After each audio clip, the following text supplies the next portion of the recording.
wabarakatuh. Di kesempatan kali ini, saya dan teman saya akan memaparkan materi mengenai disk manajemen untuk ujian akhir semester pada mata kuliah utama operasi. Di sini saya bersama Farica Dinda Thomas dan saya sendiri yaitu Fausta yang akan menjelaskan materinya. Untuk materi pertama akan dijelaskan oleh Farica. Kepada Farica dipersilakan.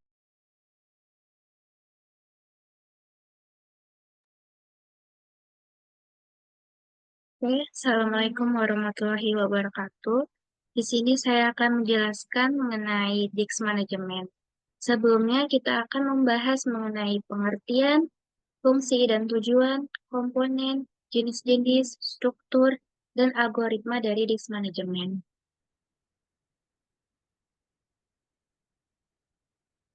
Untuk pengertian dari disk management ini merupakan tool internal dari Microsoft Windows yang pertama kali diperkenalkan di Windows XP sebagai pengganti dari FDX Command yang digunakan sebagai proses yang mengatur dan mengelola penyimpanan data pada perangkat penyimpanan seperti hard drive, SSD, flash disk, kartu memori, atau media penyimpanan lainnya.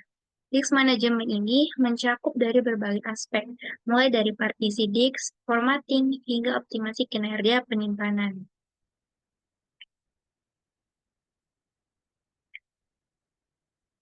Fungsi dari disk manajemen ini memiliki 4 fungsi. Di antaranya ada pengaturan partisi, yaitu membagi disk menjadi beberapa bagian untuk menyimpan berbagai jenis data secara terpisah. Yang kedua itu ada formatting, membuat sistem file untuk mengatur dan mengelola data pada disk. Yang ketiga ada optimasi kinerja, yaitu meningkatkan kecepatan akses data dan efisiensi penggunaan ruang penyimpanan. Yang terakhir ada pengaturan keamanan, yaitu melindungi data dari akses yang tidak sah atau kerusakan.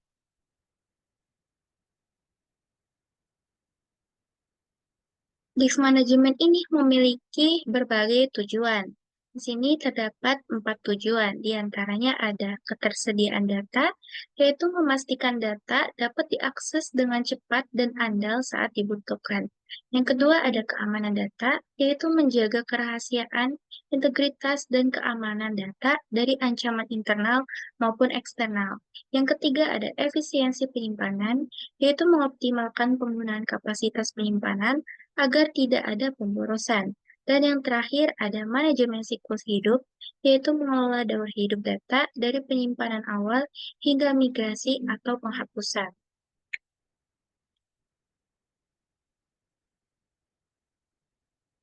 Di sini juga ada berbagai manfaat dari aplikasi disk manajemen. Terdapat 4 manfaat, di antaranya meminimalisir fragmentasi, meningkatkan kecepatan akses data, dan optimalisasi penggunaan ruang penyimpanan. Yang kedua ada melindungi data dari akses yang tidak sah, kerusakan, dan kehilangan data. Yang ketiga ada meningkatkan efisiensi penggunaan ruang penyimpanan, mempermudah pengaturan, dan pengorganisasian data. Dan yang terakhir ada RAID dan backup data yang membantu melindungi sistem dari kegagalan perangkat penyimpanan.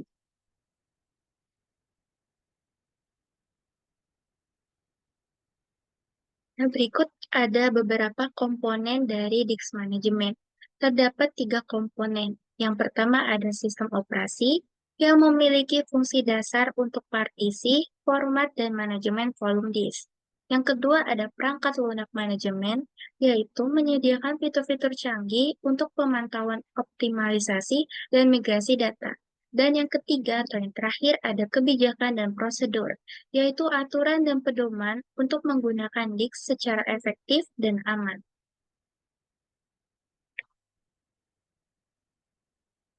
Nah, selanjutnya ada jenis-jenis dari disk manajemen dan karakteristiknya.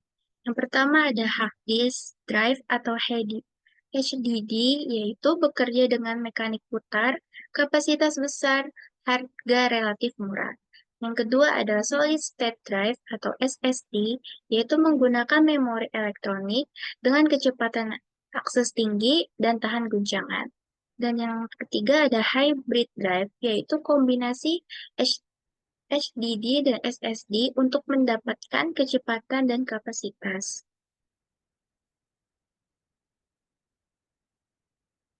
Di sini juga terdapat beberapa teknik dari disk management. Ada 4 tekniknya. Yang pertama yaitu partisi, dengan membagi disk menjadi beberapa logika terpisah. Yang kedua ada enkripsi, dengan mengamankan data menggunakan algoritma kriptografi. Yang ketiga ada defragmentasi, dengan mengatur ulang blok data agar akses lebih cepat. Dan yang terakhir ada cadangan data, dengan menciptakan salinan data untuk antisipasi kehilangan.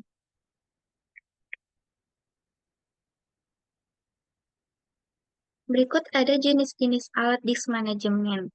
Yang pertama ada disk cleanup, yaitu membersihkan file yang tidak perlu dan tidak diinginkan pada sistem. Yang kedua ada disk compression, untuk meningkatkan jumlah ruang pada disk dengan mengurangi ukuran informasi.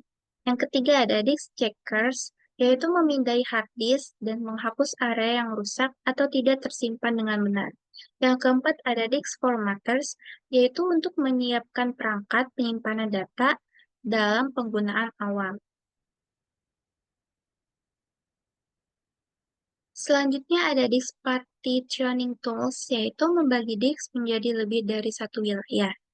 Yang keenam ada disk space analyzer, yaitu untuk menganalisis ukuran setiap berkas dan folder serta subfolder.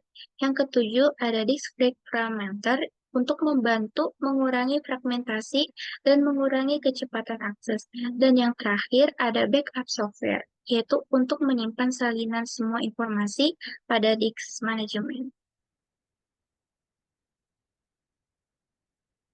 Nah, tadi kan sebelumnya udah menjelaskan mengenai arti disk manajemen. Untuk pengertian disknya sendiri, yaitu merupakan salah satu piranti I0 yang berfungsi sebagai media penyimpanan utama. Untuk struktur disknya sendiri, secara fisik, disk cakram magnetis terdiri atas cakram yang tersusun secara vertikal. Yang kedua, sisi atas bawah pada masing-masing cakram dapat ditulis data, kecuali pada permukaan cakram paling atas dan paling bawah. Yang ketiga, memiliki struktur 3 dimensi, yaitu silinder, track, dan sektor. Yang keempat, setiap sisi cakram terdiri atas alur melingkar atau track. Makin ke dalam sisi cakram, alurnya akan makin kecil. Yang kelima, setiap tag terbagi lebih lanjut atas sektor. Yang keenam, setiap sektor terdiri atas sejumlah byte yang sama besarnya. Yang kedelapan, pada setiap sisi cakram terdapat head pembaca. Head pembaca ini akan bergerak secara radial, secara bersamaan. Dan yang terakhir, cakram-cakram berputar pada sumbu pusat. Berikut merupakan struktur disk. Untuk pembahasan selanjutnya akan dijelaskan oleh Hafsah. Untuk Hafsah dipersilakan.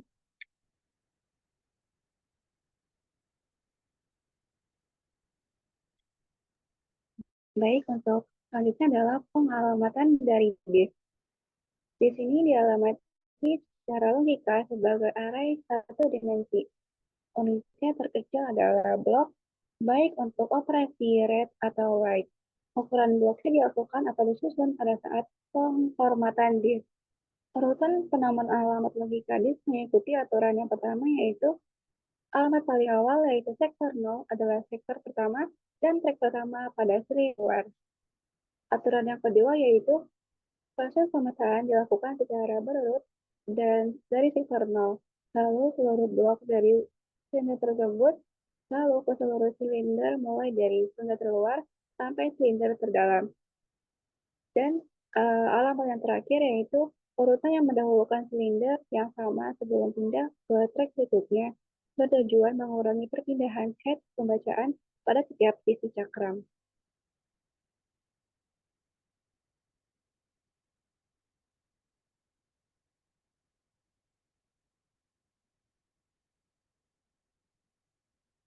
Berikutnya ada algoritma penjadwalan disk. Yang pertama ada first come first serve atau biasa disingkat sebagai FCFS. Kemudian ada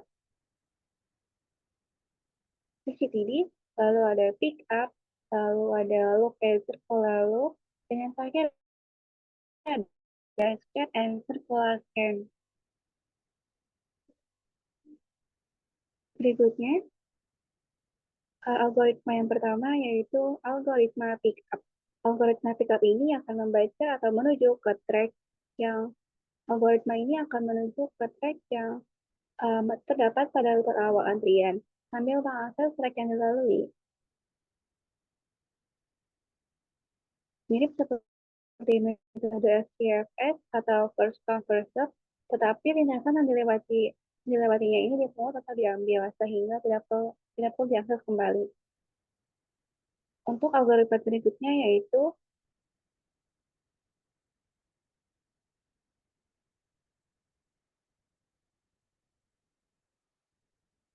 adalah algoritma MCTD. Algoritma ini adalah sebuah algoritma yang mendahulukan di mana angka tersebut lebih dekat dengan siapa terlebih dahulu.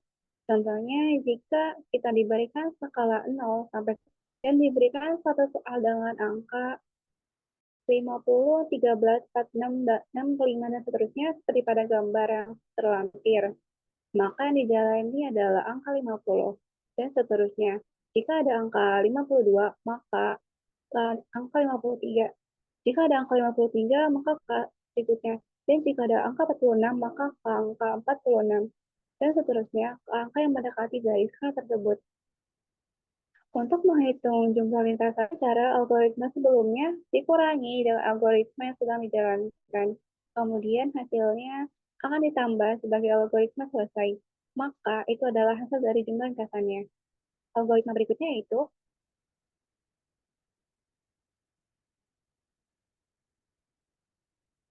adalah algoritma log. Algoritma ini yang menggerakkan track menuju antrian track terbesar, layaknya seperti sebuah lift. Setelah mencapai antrian trek terbesar, treknya akan turun menuju antrian terkecil. Trek yang telah diakses tidak akan bisa diakses kembali. Seperti pada gambar yang terlampir, jika ada antrian 10, 20, 80, 90, 30, dan 50, maka track head dimulai pada angka 69. Lalu track head akan bergerak ke angka yang terdekat dan terbesar yaitu angka 80. Lalu dia akan naik ke yang terbesar selanjutnya yaitu angka 90. Karena angka 90 sudah angka yang terbesar, maka dia akan turun ke angka terkecil dan terdekat, yaitu 50. Kemudian angka 50 turun ke angka 30, 20, dan yang terakhir yaitu angka 10. Algoritma berikutnya yaitu algoritma circular lock. Algoritma ini hampir sama dengan lock, tetapi bedanya pada saat track berada di antrian terbesar, jika loop bergerak turun menuju antrian terkecil, circular loop ini akan langsung turun ke antrian terkecil dan bergerak naik kembali menggunakan antrian yang sama. Pada gambaran terlampir, ada sebuah antrian yaitu 10, 20, 80, 90, 30, dan 50. Yang track head-nya adalah 69.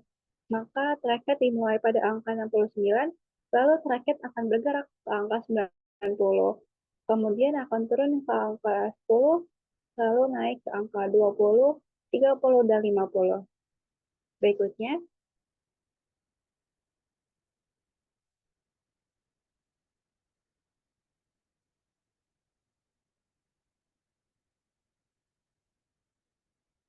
algoritma scan.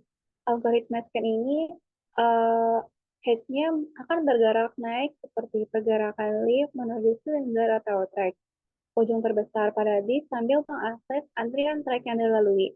Kemudian, track-nya akan turun menuju track terkecil pada disk sambil mengakses track yang dilalui. Dan track diakses tidak dapat diakses kembali. Pada gambaran terakhir ada sebuah contoh dengan head-nya adalah 45. Dan antriannya yaitu ada 5, 10, 95, 60, 35, dan 70. Maka manajemen bisnya dimulai dari head yaitu angka 45 menuju ke angka 99, melewati angka 60, 70, dan 95. Kemudian akan mundur menuju silinder angka 5 yang melewati angka 35 dan 10. Maka panjang lintasannya dari 45 ke 90 ke 99 dulu, kemudian dari 99 ke angka 5. Hasil dari jumlah panjang lintasannya yaitu 148. Berikutnya,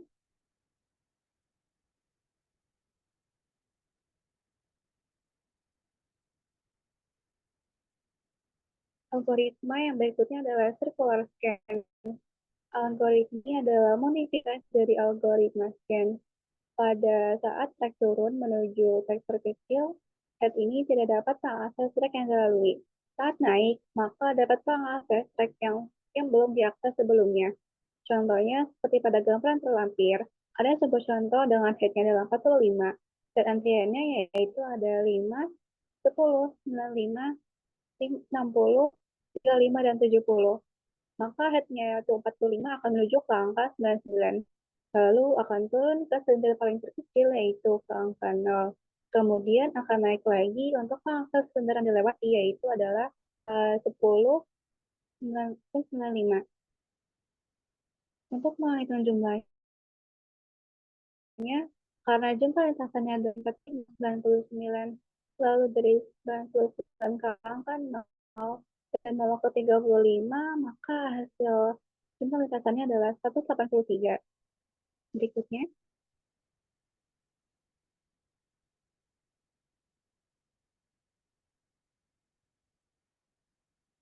ada tren pengembangan uh, manajemen disk di masa depan. Yang pertama, ada penyimpanan berbasis cloud. Penyimpanan ini migrasi data ke pusat data virtual untuk skalabilitas dan efisiensi. Yang kedua, teknologi penyimpanan untuk SSD, NFC, dan teknologi penyimpanan data lainnya. Lalu yang ketiga adalah otomasi manajemen. Pada perkembangan ini, peningkatan peran AI dan ML untuk mengotomasi tugas manajemen, keamanan, dan pemulihan. Perkembangan ini penguatan enkripsi, replikasi, dan kemampuan pemulihan dari bencana. Berikutnya,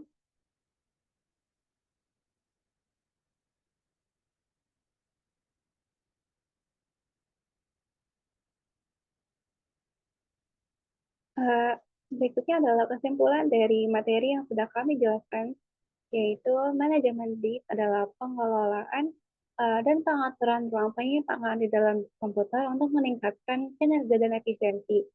Dalam manajemen disk, berbagai tugas dilakukan seperti partisi disk, pemformatan di alokasi ruang, pemantauan kapasitas, dan desegmentasi.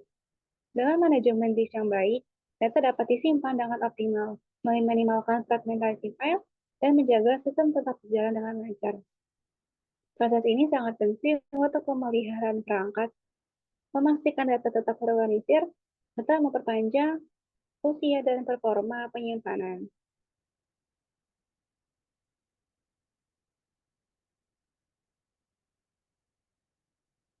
Sebelum mengakhiri sesi presentasi kami, Farica akan menjelaskan mengenai tutorial membuka disk manajemen pada Windows. Kepada Farica, dipersilakan. Oke, ini saya akan menjelaskan mengenai cara untuk membuka disk manajemen itu sendiri. Oke, di sini saya akan menjelaskan mengenai cara membuka disk manajemen pada Windows, yaitu dengan Windows plus R. Dan kita mengetikkan open disk.mgmt.msc, lalu klik OK. Nah, berikut merupakan tampilan dari disk manajemen itu sendiri. Nah, di sini ada disk 0 dengan 476,92 GB. Untuk mengganti pirantinya itu bisa kita klik Windows Tab, terus klik kanan, change drive letter and paths. Nah, ini untuk mengubah piranti dari disk manajemen itu sendiri. Oke, cukup sekian dari kelompok kami untuk mempresentasikan materi ujian akhir semester tentang disk manajemen. Wassalamualaikum warahmatullahi wabarakatuh.